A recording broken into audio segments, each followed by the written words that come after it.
सत्ता का दूसरा कार्यकाल। और सवाल अभी विपक्ष से। सवाल तो उससे होगा जिसके हाथ में ताकत हो, जिसके हाथ में पुलिस हो, संस्थाएं हो और मीडिया जिसके सामने नतमस्तक हो। सवाल तो उससे होगा ना। हम लेकर आए खबरों का एक ऐसा शो जिसमें सवाल होंगे सीधे, बेलाग और बेबाक उनसे जो सवालों से बचते हैं, जिनके हाथ में ताकत है। बेबाक। लाइव टीवी, सच सबसे आगे।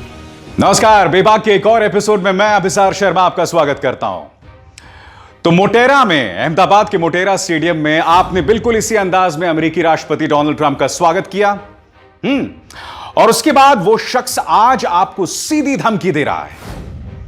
भारत सरकार की तरफ से शुरुआती कोई प्रतिक्रिया नहीं आई।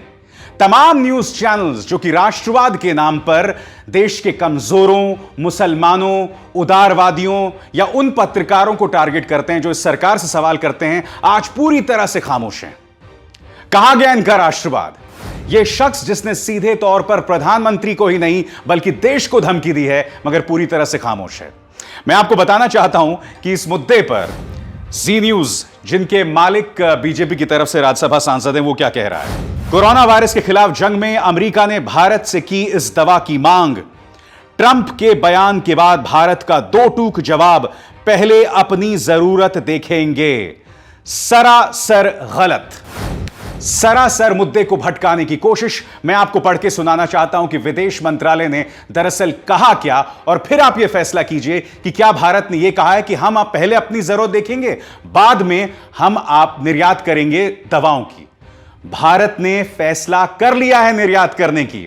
और क्या कहा है विदेश मंत्रालय में, आपको पढ़ के सुनाना चाहता हूं। हमने मीडिया के कुछ सेक्शंस में कोरोना से जुड़ी दवाइयों पर बेवजह विवाद पैदा करने की रिपोर्ट देखी है। हर जिम्मेदार सरकार की तरह हमारी पहली प्रतिक्रिया अपने लोगों की जरूरतों को पूरा करना है। इसके लिए हमने कुछ दवाओं के निर्यात पर रोक लगा दी थी। जब हम संतुष्ट हो गए कि सबके लिए दवा मौजूद है, तब हमने निर्यात पर लगी पाबंदी को हटा दिया। पैरासिटामोल और हाइड्रोक्सी क्लोरोक्वीन को लाइसेंस्ड कैटेगरी में रखा गया है और इस पर हमारी नजर बनी हुई है। हमारा मानना है कि इस बीमारी के खिलाफ दुनिया में सहयोग की जरूरत है और हम ये दवाएं इन देशों को मुहैया कराते रहेंगे जिन्हें इसकी जरूरत है। अब आप बताइए, विदेश मंत्रालय ने यहां पर कहा है कि पहले हम अपनी जरूरत देखेंगे, उसके बाद निर्यात करेंगे।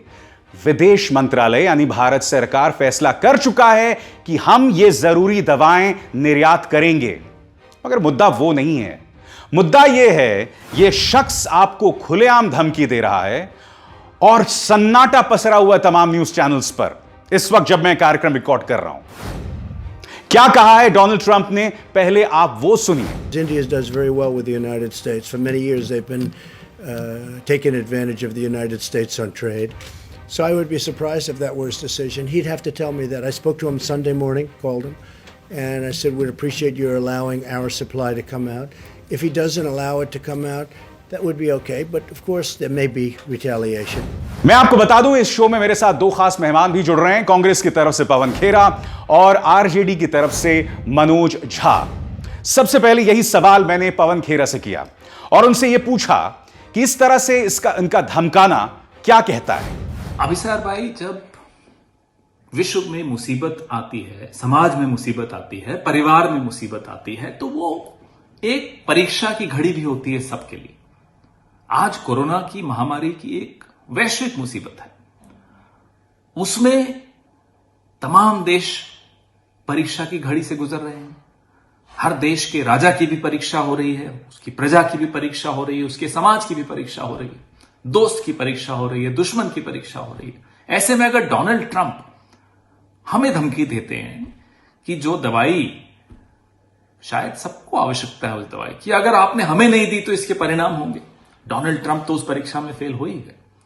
हम डर के मारे कह दें कि नहीं साहब, हम एक्सपोर्ट पे जो बैन है उस पर हम बैन हटा रहे हैं, आपको जरूर देंगे, तो उस परीक्षा में हमारी भी एक बहुत बड़ा प्रश्न चिन्ह हमारी विदेश नीति पर और हमारी काबिलियत पर लग रहा है कि जो 5-5.5 साल में हमने निवेश किया, उस निवेश की जो आज जब परीक्षा की घड़ी आई तो क्या नतीजा निकला उस निवेश का? कि एक आदमी वहां खड़े होकर हमें धमका रहा है और हम डर रहे हैं। उस दवाई की आवश्यकता इस देश को भी है अभिसार भाई, आसपास के देशों को भी है। हम सार्क के भी सदस्य हैं, हम और कई इंटरनेशनल प्रोटोकॉल्स के मेंबर्स हैं, सदस्य हैं। यही सवाल मेरा मनोज झा से था, जो कि आरजेडी के सांसद हैं राज्यसभा में। क्या कह रहे हैं वो, आइए सुनिए। देखिए अभिसार जी, ये बहुत ही गंभीर चिंता का विषय है जिस प्रकार की जुबान अमेरिकी राष्ट्रपति बोलते हैं, रिटेलिएशन की बात करते हैं, SCQ drugs and other drugs के मसले पर। मैं समझता हूं कि मैंने ऐसा क्षण अपने मुल्क में कभी नहीं देखा। बड़े से बड़े अमेरिकी राष्ट्रपति आए, लेकिन हिंदुस्तान का जो स्वर और जो मिजाज रहा, उसको इस तरह से मैं चोटिल करने की कोशिश नहीं की। एमईए का मैंने बयान देखा, मुझे तो लचर सा बयान लगा, माफी के साथ कहना चाहता हूं। एमईए रिप्रेजेंट करता है इंडिया के इंटरेस्ट को, उसके स्वभाव को, उसके चरित्र को, वो कमी देख रहा हूं। और एक घनघोर शांति देख रहा हूं, चिंता वाली शांति, कोहराम मचाने वाली शांति हमारे मीडिया चैनलों में, जहां कोई चर्चा नहीं हो रही, इस तरह की जुबान बोली गई। देश व्यक्ति से बड़ा होता है, प्रधानमंत्री कोई भी हो। ये वक्त था कि हम सब हिंदुस्तान के पक्ष में एक आवाज उठाते और कहते इस तरह की जुबान के लिए हिंदुस्तान कतई तैयार नहीं है, कभी तैयार नहीं है और कभी तैयार नहीं होगा। इतना अगर हम कम्युनिकेट ना कर पाए तो बड़ी मुश्किल है। कौन से दौर में जा रहे हैं, क्या स्क्रिप्ट लिखी जा रही है, क्या वजह है झुक करके बात करने की? ना, मैं तो नहीं मानता। मीडिया की क्या खामोशी है वो मैं आपको बाद में बताऊंगा, मगर मैं आपको कुछ चीजें पहले बता दूं। आपको याद है जब एसएम कृष्णा, ये शख्स देश के विदेश मंत्री थे और वो अक्सर अंतर्राष्ट्रीय समारोह में जाया करते थे, और आपको वो घटना याद होगी जब एसएम कृष्णा अपनी स्पीच के बजाय कोई और पेपर पढ़ना शुरू कर दिया था। या फिर आपको याद होगा शर्म अल शेख में भारत और पाकिस्तान के बीच बातचीत होती है और पहली बार जो जॉइंट स्टेटमेंट जारी होता है उसमें बलूचिस्तान का जिक्र होता है। यह भारत के लिए उस वक्त बहुत बड़ा झटका था जब मनमोहन सिंह प्रधानमंत्री थे, और बतौर रिपोर्टर जो कि विदेश मंत्रालय कवर कर रहा था, मैंने उसकी कड़ी आलोचना की थी। हमने एसएम कृष्णा का भी मजाक उड़ाया था। मगर अब क्या हो रहा है, खुलेआम विदेश नीति के मोर्चे पर पस्त दिखाई दे रही है सरकार, मगर पूरी तरह सन्नाटा छाया हुआ है। मैं आपको बताना चाहूंगा कि शुरुआती प्रतिक्रियाएं क्या आई हैं अलग अलग न्यूज चैनल से, जो मैं आपको पढ़ के सुना रहा हूं। सबसे पहले आज तक, कोरोना ने तोड़ी अमेरिका की कमर, डोनाल्ड ट्रंप ने प्रधानमंत्री मोदी से की मदद की मांग। जी नहीं, मुद्दा यह नहीं है, ट्रंप धमका रहा है भारत को, मुद्दा यह है। अब आपके सामने अमर उजाला, राष्ट्रपति ट्रंप ने फिर की मदद की मांग, कहा दवाएं भेजें तो अच्छा, वरना। शुक्र है आपने वरना लगा दिया, फिर भी आपकी हिम्मत नहीं है कहने की कि ट्रंप भारत को धमका रहा है। उनकी हिम्मत कैसे है? अब गौर कीजिए क्या कह रहा है एनडीटीवी। कोरोना वायरस से लड़ने के लिए अमेरिका ने फिर लगाई भारत से मदद की गुहार, ट्रंप बोले दवाई भेजेंगे तो अच्छा, वरना। हर जगह वरना का सहारा लिया जा रहा है।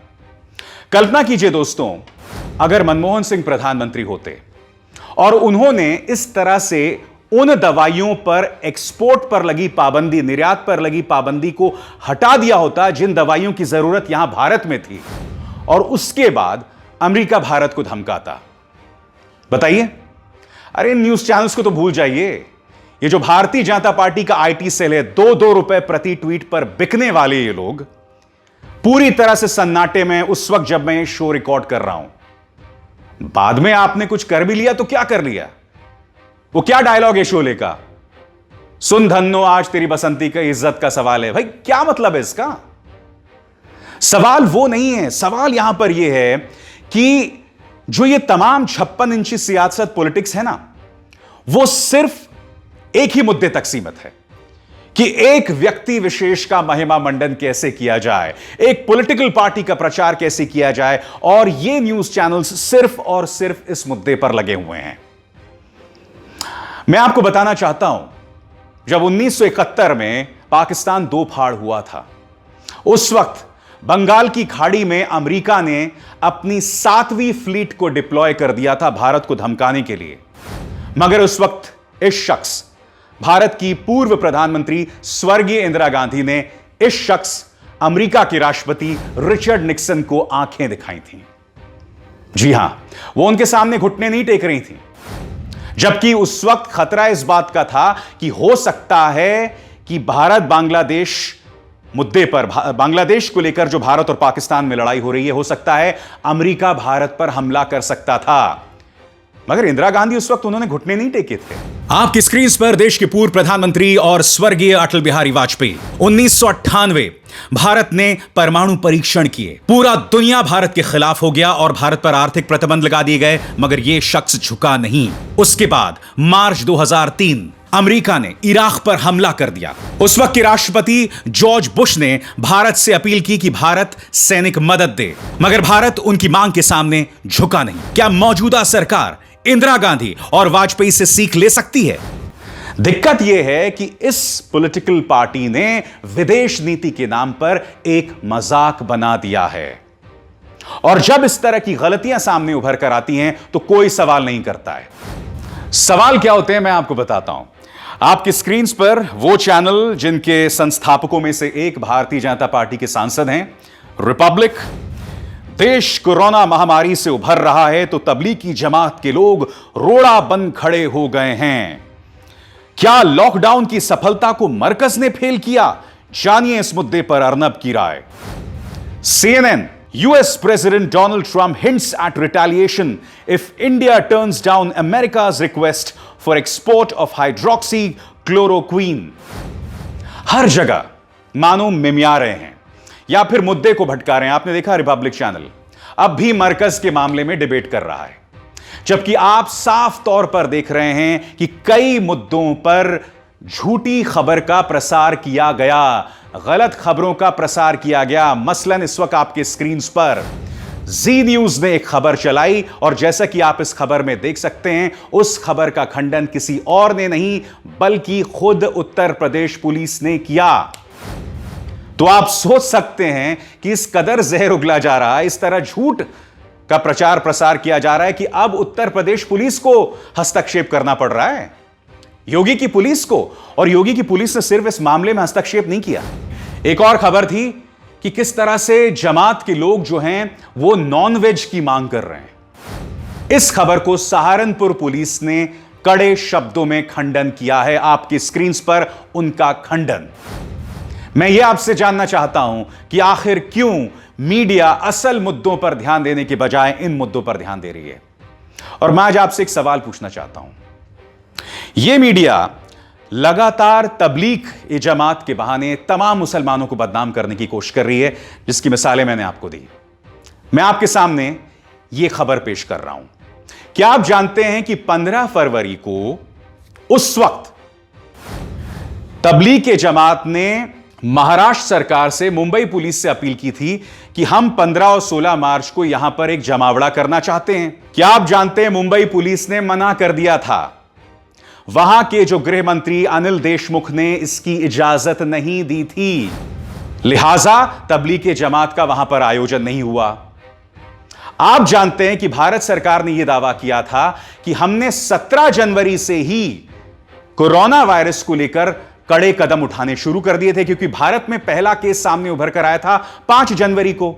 तो मैं आपसे पूछना चाहता हूं, फिर आपने 13, 14 और 15 मार्च को आखिर तबलीग के जमात के आयोजन की इजाजत क्यों दी?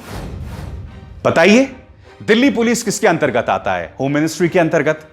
तो मैं आपसे पूछना चाहता हूं कि दिल्ली पुलिस क्या यह नहीं जानती थी, जबकि कड़ाई जो है की जा रही थी, जबकि एक जगह पर यह कहा जा रहा था कि भाई 200 से ज्यादा, 50 से ज्यादा लोग जमा ना हो, फिर भी आपने इजाजत क्यों दी तबलीग के जमात को? और अगर आपने इजाजत दी भी तो मैं आपसे यह पूछना चाहता हूं कि आपने उस इजाजत को रद्द क्यों नहीं किया? नॉर्थ ब्लॉक में यानी कि होम मिनिस्ट्री में बैठा ऐसा कौन शख्स था जो यह सोच रहा था कि इस माहौल में भी तबलीग के जमात को हमें इजाजत देनी चाहिए आयोजन करने के लिए? बताइए। कहीं ऐसा तो नहीं कि होम मिनिस्ट्री में कोई बैठा कोई ब्यूरोक्रेट यह सोच रहा होगा कि आयोजन को होने दो, बाद में अगर कोई गलती सामने उभर कर आएगी तो हम सारा का सारा दोष मुसलमानों के सिर पर मढ़ देंगे और भारतीय जनता पार्टी की सियासत की बल्ले बल्ले? बताइए। ये जो मुद्दे मैं आपके सामने रख रहा हूं वो तथ्यों के आधार पर रख रहा हूं, मेरे दिमाग की उमच नहीं है। और फिर मैं उस मुद्दे को दोहराना चाहता हूं, बाद में आप जो भी प्रतिक्रिया दे लें, बाद में आप जिस भी तरह का प्रोपेगेंडा ट्रंप के खिलाफ चला लें, मगर हकीकत यह है कि शुरुआती प्रतिक्रिया में आप लोगों ने अपनी पोल खोल दी है। चाहे वो बीजेपी का प्रचार तंत्र हो या हमारे महान मुख्य धारा के न्यूज चैनल्स। अब शोले के एक डायलॉग की बात की ही मैंने, तो एक और डायलॉग मुझे याद आ रहा है। कौन सा डायलॉग है वो? हां, सुना गांव वालों, ठाकुर ने फलाने की फौज बना रखी है।